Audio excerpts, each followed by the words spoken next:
Hello student, welcome to my YouTube channel. Dear class 10th student, कल 10 मई आपके science का paper है। हमने प्रीवियस लेक्चर में आपको इफेक्ट ऑफ करंट यानी इलेक्ट्रिक करंट चैप्टर का रिवीजन लेक्चर अपलोड किया था। इलेक्ट्रिक करंट में हमारा एक टॉपिक लेफ्ट रह गया था, रिमेनिंग रह गया था heating effect of electric current. आज हमारा जो न्यू टॉपिक है डियर स्टूडेंट, वो है heating effect of electric current. Heating effect of electric current. इसके बहुत सारे यूज़ हैं। इसके यूज़ पर आपका इलेक्ट्रिक बल्ब है, इसके यूज़ पर आपका इलेक्ट्रिक फ्यूज़ है, इसके यूज़ पर आपका इलेक्ट्रिक हीटर है। ये सारे devices heating effect of electric current पर है। देखिए बेटा, आपके पास कोई भी रजिस्टर है जिसका रेजिस्टेंस वायर है, कोई भी सर्किट है,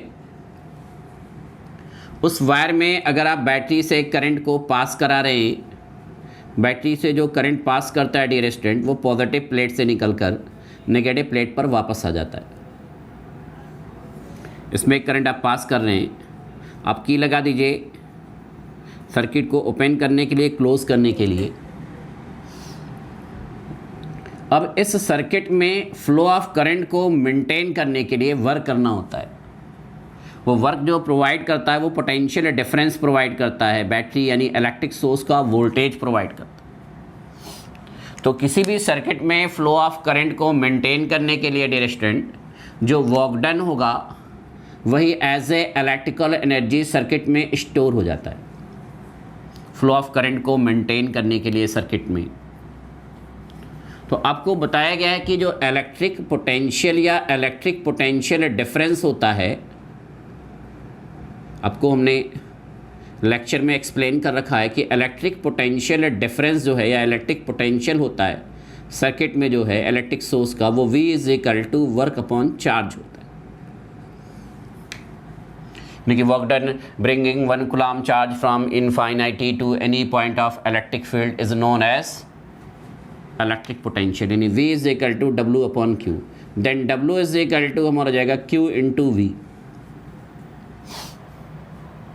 यानी कि इस सर्किट में फ्लो ऑफ करंट को मेंटेन करने के लिए जो वर्क डन होगा वो चार्ज इनटू पोटेंशियल होगा।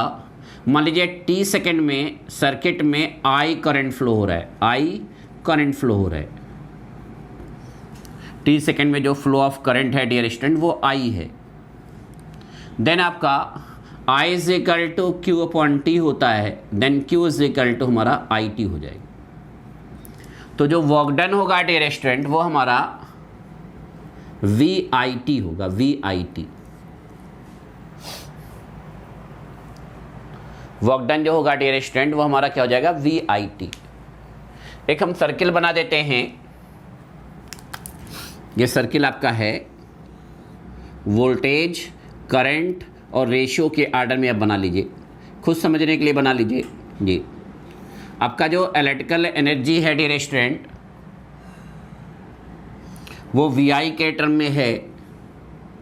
ये जो इलेक्ट्रिकल एनर्जी सर्किट में फ्लो ऑफ करंट को मेंटेन करने के लिए जो वर्क डन है वो एज ए इलेक्ट्रिकल एनर्जी है। इलेक्ट्रिकल एनर्जी हमने आपको VI के टर्म में W = VIT बता दिया। अब इसको हम IR के टर्म में कन्वर्ट करेंगे। किसके टर्म में? IR के टर्म में। तो वोल्टेज = हमारा करंट इनटू रेजिस्टेंस हो जाएगा। तो जहाँ V है डियर स्टूडेंट वहाँ IR हो जाएगा। देन आपका हो जाएगा W = V, यहाँ पे कर देंगे I × R, I × T। Then work done हमारा हो जाएगा I² RT।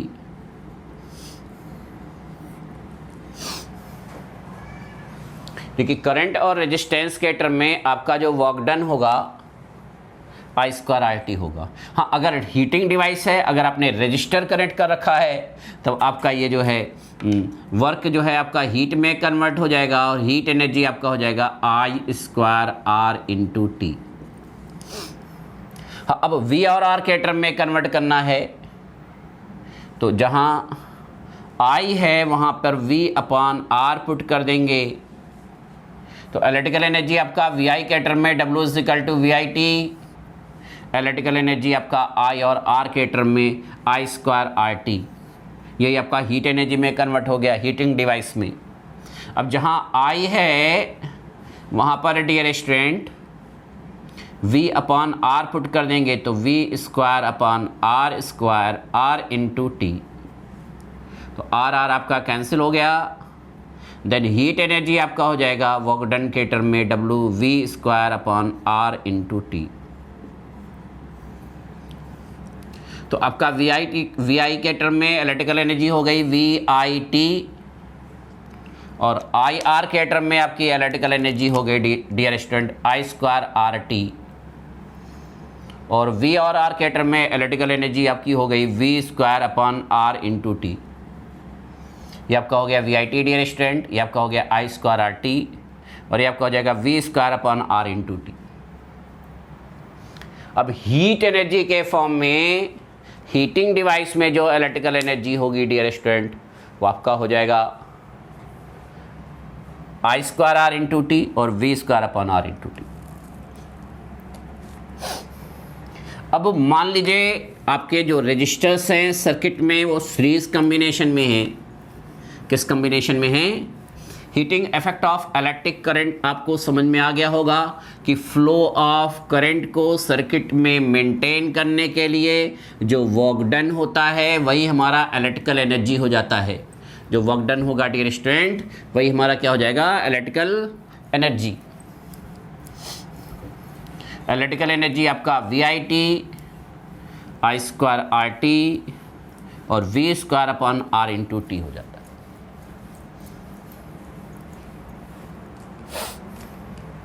अब अगर सीरीज में है, सीरीज कम्बिनेशन है, रजिस्टर्स आपके सीरीज में कनेक्ट हैं, सीरीज कम्बिनेशन में प्रीवियस लेक्चर में हमने आपको एक्सप्लेन किया है कि I जो है आपका डियर स्टूडेंट वो कांस्टेंट है। I क्या है डियर स्टूडेंट? वो कांस्टेंट है। तो फार्मूला आपका H is equal to I square R T है। अगर आपका I कांस्टेंट है, I आपका कांस्टेंट है तो heat energy in heating device register R के डायरेक्टली प्रोपोर्शनल होगा। लेकिन रजिस्टर्स बढ़ाकर हीट एनर्जी हम इंक्रीज कर सकते हैं। सेम टाइम के लिए, सेम फ्लो ऑफ करंट के लिए हीट एनर्जी जो होगा रेजिस्टेंस R के डायरेक्टली प्रोपोर्शनल होगा। और अगर इन पैरेलल कॉम्बिनेशन है dear student, in parallel combination, in parallel combination, तो इन पैरेलल कॉम्बिनेशन में डियर स्टूडेंट हीट एनर्जी आपका H is equal to V square upon R into T. ये भी फार्मूला हमने बताया है। इसमें V आपका कांस्टेंट हो जाएगा क्योंकि पैरेलल कॉम्बिनेशन में वोल्टेज जो है ईच रेजिस्टेंस के लिए सेम होता है। देन हीट एनर्जी जो होगा वो रेजिस्टेंस के इन्वर्सली प्रोपोर्शनल होगा। इस कॉन्सेप्ट पर भी CBSE में क्लास 10th में क्वेश्चन पूछे जा सकते हैं क्योंकि सीरीज कॉम्बिनेशन में हीट एनर्जी रेजिस्टेंस R के डायरेक्टली प्रोपोर्शनल होगा और पैरेलल कॉम्बिनेशन में हीट एनर्जी जो होगा वो रेजिस्टेंस R के इन्वर्सली प्रोपोर्शनल होगा। सीरीज कॉम्बिनेशन में हीट एनर्जी रेजिस्टेंस R के डायरेक्टली प्रोपोर्शनल होगा, पैरेलल कॉम्बिनेशन में हीट एनर्जी रेजिस्टेंस R के इन्वर्सली प्रोपोर्शनल होगा। ये सीरीज कॉम्बिनेशन का मामला हो गया और ये पैरेलल कॉम्बिनेशंस का मामला हो गया। तो ये था heating effect of electric current. आपका माइक्रोवेव ओवन हो गया, आपका इलेक्ट्रिक रूम हीटर हो गया, आपका इलेक्ट्रिक प्रेस है, आपका फ्यूज़ है, आपका इलेक्ट्रिक बल्ब है। ये सब heating effect of electric current के डिवाइस है। इसमें फ्लो ऑफ करंट को मेंटेन करने के लिए जो वर्क डन होता है वो हीट एनर्जी में कन्वर्ट हो जाता है। जो आपका इलेक्ट्रिकल एनर्जी है वो हीट एनर्जी में कन्वर्ट हो जाता है। फिर बात आती है इलेक्ट्रिक पावर की। तो पावर की डेफिनेशन तो आपने क्लास 9th में भी पढ़ा होगा, work done per unit time. तो यहाँ पर कर देंगे electric energy per unit time is known as power. Power P is equal to W upon T. W के लिए आपका W इलेक्ट्रिकल एनर्जी के लिए W आपने VI के टर्म में VIT निकाल रखा है, VIT upon T, then TT आपका कैंसिल हो जाएगा, तो P इज इक्वल टू हो जाएगा VI। इलेक्ट्रिकल एनर्जी का फार्मूला, हीट एनर्जी का फार्मूला आपने I और R के टर्म में I स्क्वायर RT कैलकुलेट कर रखा है, T कैंसिल आपका, then P is equal to I square R। Voltage और रेजिस्टेंस के टर्म में अपने पावर का जो फार्मूला है, वर्क का फार्मूला निकाल रखा है, V square upon R into T, then TT आपका कैंसिल हो जाएगा, तो P is equal to V square upon R। तो वोल्टेज और करंट के टर्म में डियर स्टूडेंट आपका P is equal to VI हो जाएगा, करंट और रेजिस्टेंस के टर्म में आपका P is equal to I square R होगा, और वोल्टेज और रेजिस्टेंस के टर्म में आपका power P is equal to V square upon R हो जाएगा। वोल्टेज और करंट के टर्म में आपका P is equal to VI होगा डियर स्टूडेंट, करंट और रेजिस्टेंस के टर्म में आपका P is equal to I square into R हो जाएगा, और वोल्टेज और रेजिस्टेंस के टर्म में डियर स्टूडेंट आपका P is equal to V square upon R हो जाएगा। तो power is equal to voltage into current, power is equal to current into resistance, और पावर इज इक्वल टू हमारा हो जाएगा voltage upon V square upon R। तो effect of current और electric current के जो टॉपिक्स थे, कॉन्सेप्ट थे, वो मैंने पूरा का पूरा आपको एक्सप्लेन कर रखा है। अब जो चैप्टर नंबर 2 है आपका magnetic effect of current dear student, बहुत लेंदी चैप्टर है, उसमें थ्योरिटिकल पोर्शंस ज़्यादा हैं, हमने आपको कई बार रिवाइज कराया है, और उसमें एक जो इम्पॉर्टेंट टॉपिक है वो इलेक्ट्रिक मोटर, तो इलेक्ट्रिक मोटर का भी कॉन्सेप्ट हमने एक्सप्लेन कर रखा है। यूट्यूब चैनल पर भी इलेक्ट्रिक मोटर्स की वीडियोस रखी हुई है, वो किस प्रिंसिपल पर वर्क करता है, उसका प्रिंसिपल क्या है, वर्किंग क्या है, कंस्ट्रक्शंस में फील्ड मैग्नेट लेते हैं और आर्मेचर कॉइल लेते हैं, और हम लोग वो लेते हैं कम्यूटेटर लेते हैं, बैटरी लेते हैं, वो सारा मैंने इलेक्ट्रिक मोटर एक्सप्लेन कर रखा है। अगर आपको रिवाइज़ करना होगा तो हमारे चैनल पर मकफूर फिजिक्स हब पर आप इलेक्ट्रिक मोटर करके सर्च करेंगे तो क्लास 10 की वीडियोस आ जाएगी। मैग्नेटिक इफेक्ट ऑफ करंट में डियर स्टूडेंट थोड़ा सा जो स्टार्टिंग का पॉइंट है वो हम एक बार और रिवाइज कर देंगे, क्योंकि उस कॉन्सेप्ट पर क्वेश्चन पूछे जा सकते हैं, तो थोड़ा बेसिक आपका क्लियर रहेगा। तो अगर मैग्नेटिक इफेक्ट ऑफ करंट में जो भी टॉपिक है उससे रिलेटेड क्वेश्चन पूछे जाते हैं तो आप एक्सप्लेन उसको सॉल्व कर लेंगे। जैसे मैग्नेटिक इफेक्ट ऑफ करंट में सबसे पहले एक साइंटिस्ट थे ओस्टर्ड एक्सपेरिमेंट, उन्होंने बताया था ओस्टर्ड ने कि जब किसी करंट कैरिंग कंडक्टर में करंट को पास कराते हैं तो उसके सराउंडिंग मैग्नेटिक फील्ड प्रोड्यूस हो जाता है। अकॉर्डिंग टू द ओस्टर्ड, अगर किसी करंट कैरिंग कंडक्टर में हम करंट को पास कराते हैं तो उसके सराउंडिंग मैग्नेटिक फील्ड प्रोड्यूस हो जाता है, और प्रोड्यूस मैग्नेटिक फील्ड अगर लॉन्ग स्ट्रेट वायर है तो फ्लो ऑफ करंट I के डायरेक्टली प्रोपोर्शनल होता है, और डिस्टेंस स्मॉल r के इन्वर्सली प्रोपोर्शनल होता है। लेकिन करंट कैरिंग वायर में जितना ज़्यादा करंट पास कराएंगे मैग्नेटिक फील्ड उतना ज़्यादा प्रोड्यूस होगा, और करंट कैरिंग वायर से जितना दूर जाएंगे मैग्नेटिक फील्ड स्ट्रेंथ उतना कम हो जाएगा। मैग्नेटिक फील्ड को हम लोग B से डिनोट करते हैं, magnetic field strength B proportional हमारा I होता है, B प्रोपोर्शनल 1/r हो जाता है। अगर हम दोनों इक्वेशन को कंबाइन कर देते हैं तो हमारा B प्रोपोर्शनल I/r हो जाता है। कांस्टेंट लेना है तो हम लोग कांस्टेंट K ले लेते हैं, B = KI/r। टू टर्म्स के लिए अगर कंपेयर करेंगे तो B1/B2 = KI1/r1 KI2/r2, K cut जाता है, देन B1/B2 = I1/r2 I2/r1 हो जाएगा। Magnetic field produce due to current carrying conductor, magnetic field produced due to current carrying straight wire is directly proportional to the flow of current and inversely proportional to the distance small r.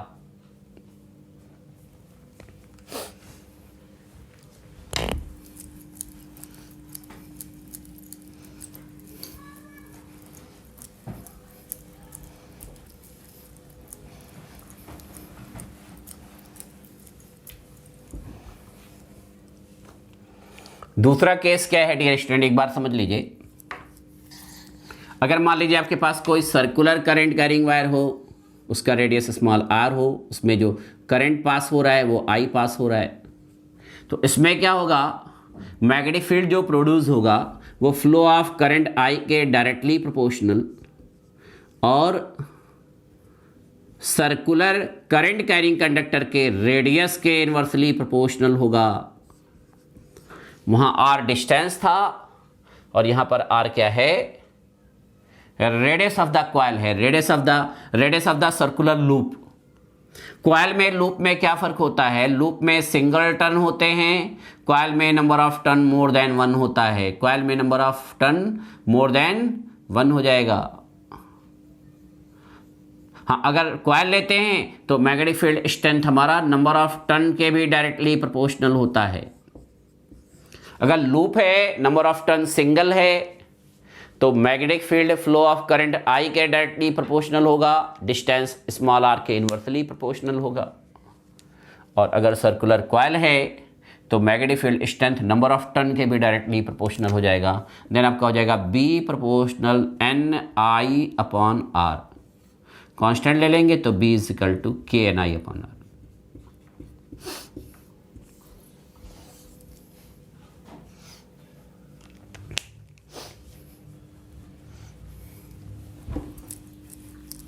इसको अगर rough copy पे dear student write down करना चाहें तो write down कर सकते हैं। अभी आपके पास टाइम है, पेपर आपका सुबह 10 बजे होना है, तो अभी आप शाम को इसको एक बार रिवाइज कर सकते हैं।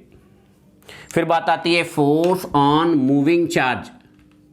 Force on moving charge in a uniform magnetic field. Uniform magnetic field, uniform magnetic field में फोर्स जो होगा वो F is equal to Q V B sine theta होता है। Force on moving charge in uniform magnetic field. Uniform magnetic field में charge particle पर जो force लगता है F is equal to Q V B sine theta. हाँ, force on current carrying conductor, force on, ये सब शॉर्ट टाइप क्वेश्चन इससे बनते हैं बेटा। Force on current carrying conductor,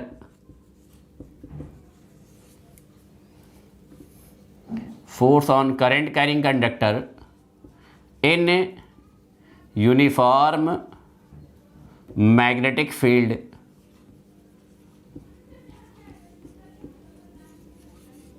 तो F इज इक्वल टू हमारा B I L sine theta होता है।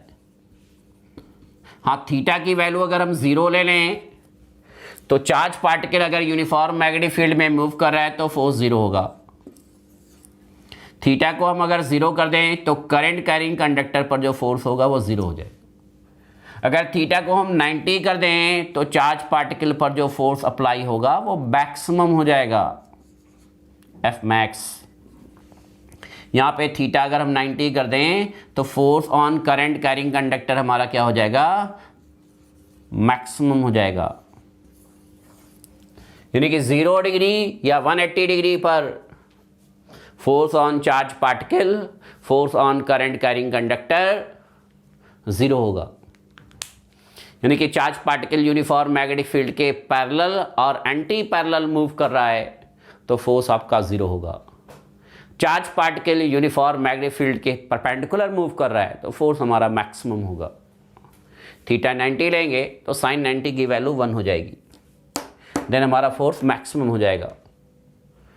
थीटा 0 या 180 लेंगे तो साइन 0 की भी वैल्यू 0 होती है और साइन 180 की वैल्यू भी 0 होती है, देन आपका फोर्स क्या हो जाएगा, 0 हो जाएगा। इससे हम लोग dear student uniform magnetic field की यूनिट भी कैलकुलेट कर सकते हैं। force on current carrying wire in uniform magnetic field.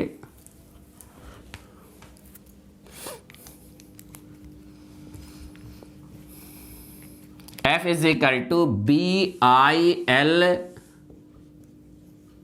sin theta, then B is equal to F upon IL sin theta. Force की यूनिट डियर स्टूडेंट न्यूटन है, आई हमारा जो है वो एम्पियर है, एल हमारा जो है वो मीटर है, साइन थीटा की कोई यूनिट नहीं होती। तो मैग्नेटिक फील्ड स्ट्रेंथ बी की जो यूनिट होगी डियर स्टूडेंट वो न्यूटन पर एम्पियर मीटर हो जाएगी। उसको हम लोग टेस्ला बोलते हैं। क्या बोलते हैं? टेस्ला और टेस्ला, यानी कि 1 टेस्ला जो होगा डियर स्टूडेंट वो 1 न्यूटन पर एम्पियर मीटर के इक्वल होगा। सीजीएस सिस्टम में, सेंटीमीटर ग्राम सेकेंड सिस्टम में मैग्नेटिक फील्ड स्ट्रेंथ की जो यूनिट होगी डियर स्टूडेंट वो होती गॉस, और 1 गॉस जो होता है वो 10⁻⁻⁴ टेस्ला के इक्वल होता है।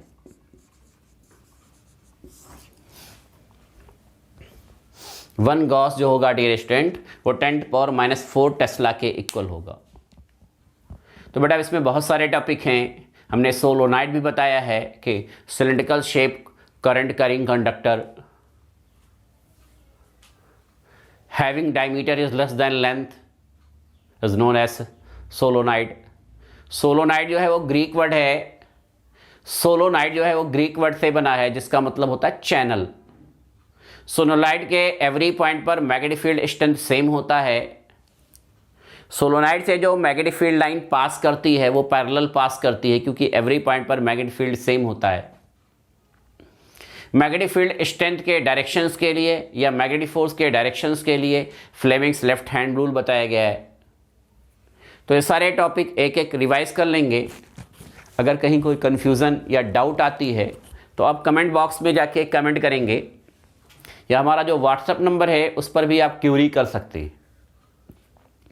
कहीं भी कोई मैग्नेटिक इफेक्ट ऑफ करंट में या इलेक्ट्रिक करंट में कहीं पर कोई भी डाउट है तो हमारे यूट्यूब चैनल पर आप जाएंगे, वहाँ पर कमेंट कर देंगे तो हम आपको उसका सलूशन दे देंगे। और अगर हमारा व्हाट्सएप नंबर है तो व्हाट्सएप नंबर पर क्वेश्चंस आप भेज सकते हैं।